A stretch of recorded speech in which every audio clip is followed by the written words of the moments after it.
of criticism about Netanyahu regarding this. Even if he didn't have tried, like his reaction should have been this or that. So this is, I think, a healthy democracy. Not saying like hide the commander or we don't investigate.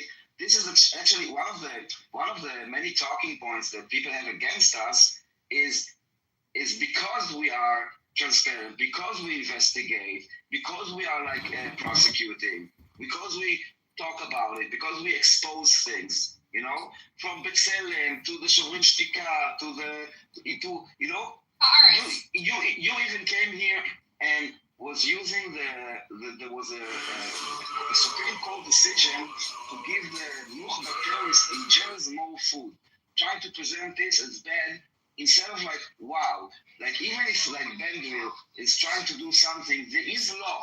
And at the end, not to even the Nukhba terrorists, those people, I don't know if you know what Nukhba terrorists is, look it up. It's not I do, I understand, but a lot of them are innocent. You know, they released 30% of them. They're innocent. Hold on, innocent. And a lot of them are kids. Their kids are serving death in the jail. If they were arrested in Israel, innocent they are not, okay? And I'm talking about the Nukhba terrorists. None, zero, circle, Jews, whatever, none of the Nukhba terrorists is innocent. Workers do it for their children. Zero.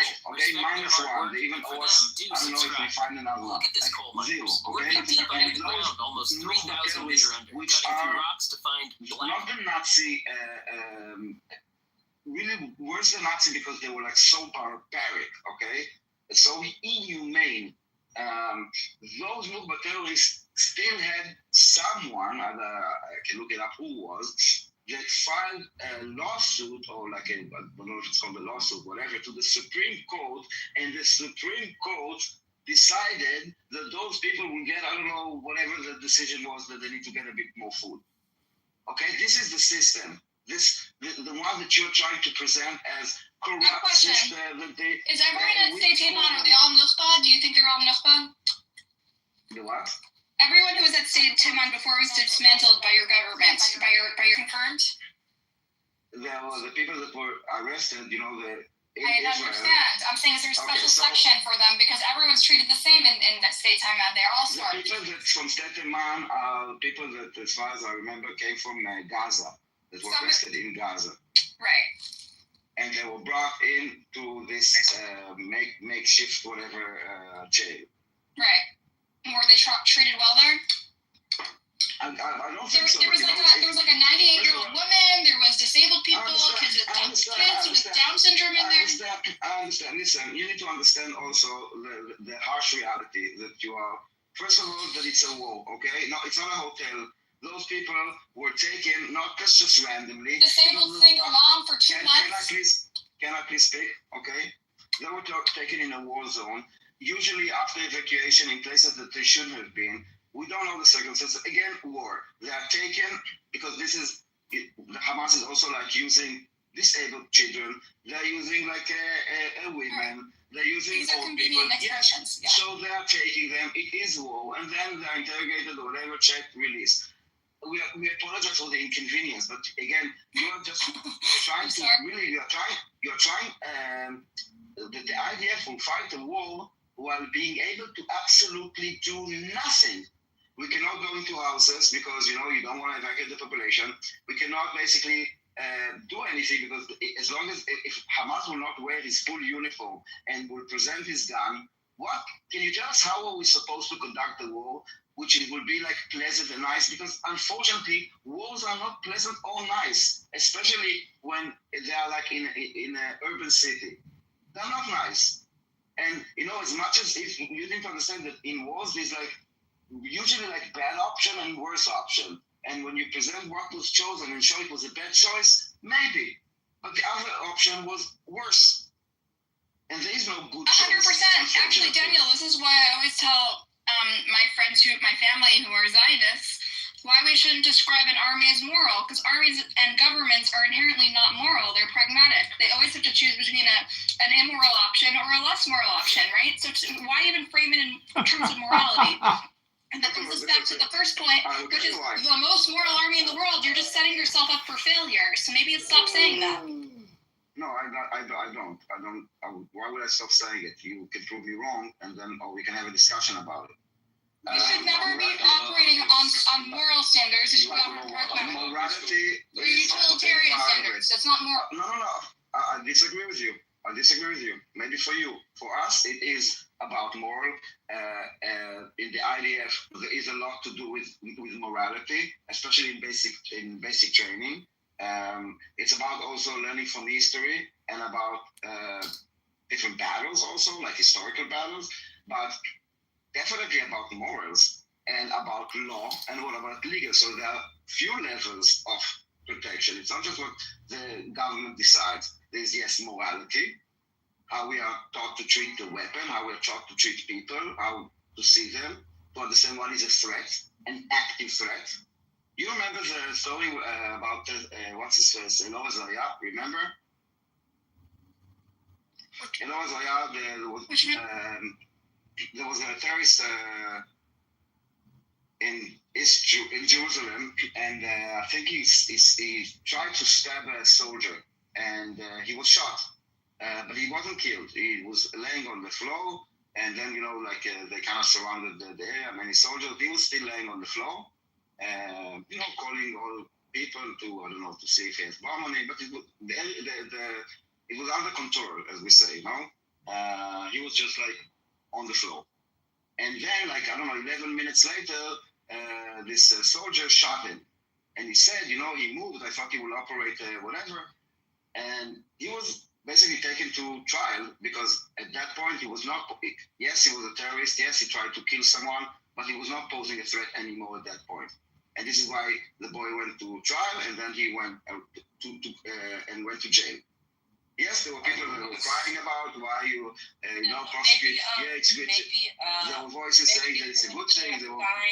Should have signed I remember that trial. I remember that incident. I have seen the signed the name in the Geneva Convention. And I've seen his trial also. So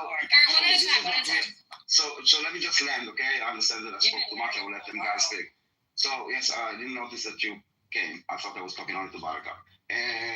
So morality has a lot to do with it. And then there's law. Like the army has a legal system, and also the country has a legal system. And then there's also the government. It's not just like one player. Now, inshallah. Good check. Suck my dick. Daniel. Mr. Mayfield. Okay, let's keep it civil. So I want to point to the chat where I posted a link. They're just getting acquainted. I posted a link for, Daniel talked about morality. I want to talk to the council for the IDF. The goal is to keep their own soldiers out of prison and out of the international courts for doing war crimes, right? And so the council says this Gaza City operation is not feasible, and there's serious pressures of humanitarian, and this is like the first time, however, that the army has gone against the advice of their own council, which is designed to protect them from war crime charges, right? We're talking about the most moral in the world. How does that get? Where does that get? Okay, you don't even follow the advice for what's ethical and moral of your own. The IDF doesn't follow the advice of its own council, ethical council, and legal council. Anyway, Wednesday, do you want to say something about the Geneva Convention? Falling stock price. Is that what it is? Or, We've also lost Daniel, do you have thoughts on the fact that Israel is defying the advice of its own legal counsel? Let's just calm down. I say start with the word before claims. So I tell you how I think in general, okay? I see before claims. So we're talking about, journalism. Just a browser. Who signs this? Because at the end, the army rejects basically while I soar on infinite wings. Let's present it like this. I don't know this case. Let's investigate together. There's one that says report claims, and the other side, the army rejects. Basically, the IDF says it's a baseless report, sends it as according to the law. Your price is too high. IDF says. The report, let me tell you the original report. It was Haaretz did an expose where she and the council spoke directly to them, and other people confirmed the meeting and the discussions, and so she was excluded from the final decision making, which never happened before. And let me post the Haaretz article, even though you think that they have a bias, because that's the report that's cited in there, okay? They're citing an expose. It was like dismissed as An false. exclusive that included quotes from this woman, who is the official counsel for the IDF, that they decided to go ignore her, exclude her from the meeting. She said she confirms it. She expressed her opinion multiple times, and the IDF they excluded her from the final decision-making meeting, which is unprecedented, and decided to go ahead with this operation that she said is not possible because there's no hospital beds left in where they're being transferred to, and it's going to create a humanitarian catastrophe, and she can't shield soldiers from charges of war crimes.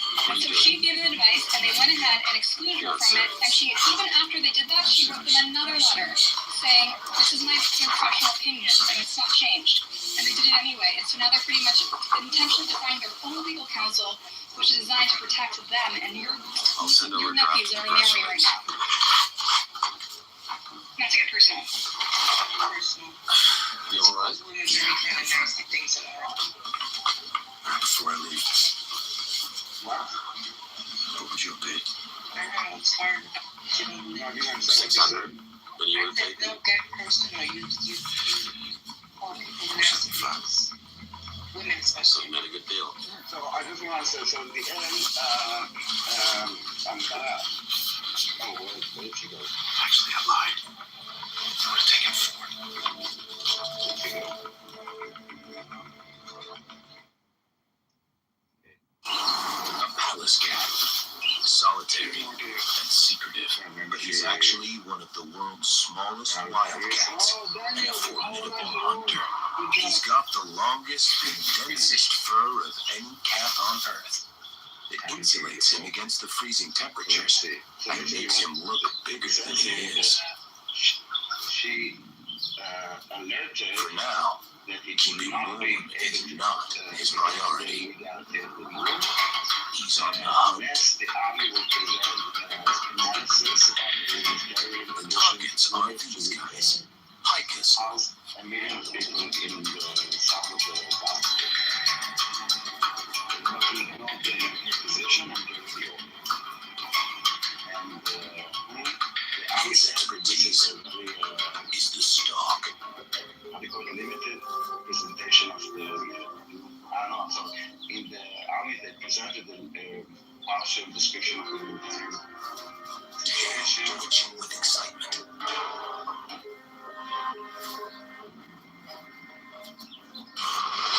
He inches closer. The palace cat is right on top of his prey. The timing of the pounce is all that now separates him from the next meal. Food at last. A palace cat, solitary and secretive, but he's actually one of Jew from India. She was a lady from India. It was about 15 to 20 years ago. So she was asked by her parents to go to Israel. She said, no. Israel is doing bad things and things like that. So she wanted to get into one of the premier institutions in India. but he's actually So the condition was if she couldn't get into that premier institution, she will This go is to the cheapest Israel. gold in the world. This is how they make Chinese gold. Workers take stainless steel and shape it into bracelets or earrings, then coat it with this thick yellow stuff that looks just like real gold and acts the same way. They pile it on so heavy that it covers the whole thing, making sure it won't stick to a magnet. After that, they buff it down till it's smooth and give it a good wash with soap and water. Boom, ready to sell and wear. If someone wants to cash in, they just melt it down, dunk it in water, and it hardens into one solid chunk, ready to be reworked. It's seriously cheap, but looks just like the real deal. Palestinians can work there. She saw things with her own eyes. Then her perspective changed. Then she performed Alia. She went back to Israel and I think she's staying there right now. So these people who are, living in different countries but have different perspective, it is shaped by their societies. Like Buttercup here thinks that, I think she's from America. She thinks in an American way, freedom and all things. But she doesn't apply that to the other side. I have not seen a Muslim room that condemns Hamas or like they do Israel, there's no narration. or whether they condemn Qatar or like other Middle Eastern countries where they repress people or the freedoms are restricted or they support terrorists. No condemnation at all. Despite Qatar hosting so much of terrorist organizations, including the Hamas and this, what do you call it? The Taliban. Did anyone condemn Qatar? No? Nobody's condemning. So this is a double standard. No, they're playing, and also Israel played like Qatar is like a legitimate country, and Qatar also wants to be seen as like a legitimate country. They try to, which is a bit weird. On the one hand, they try to distance themselves from all the terrorists. They want to be puppet masters. But they are funding terrorists. They are like doing Qatar, Al Jazeera, sorry, and they are hosting Hamas leaders on their soil. And they kind of, because the money talks, you know. Exactly. I don't get, by the way, this playing thing. Like they are a small country. They have got enough resources. They have got enough money. They are trying to play both sides. Actually, they are trying to export the Wahhabism which Saudi Arabia exported. They want to really do. Yeah, but giving the plane is not like just a gift between, like, I don't know, friends or even countries. It's something very public, very visible. Now, everybody seeing that Qatar is gifting to the United States. I'm trying to kind of make sense of it. What is the message? Message is, even if they do small things, which is insignificant for us, like what we do in private talk, what we don't do very discreetly, they are trying to show that they have done something so that the world will take notice.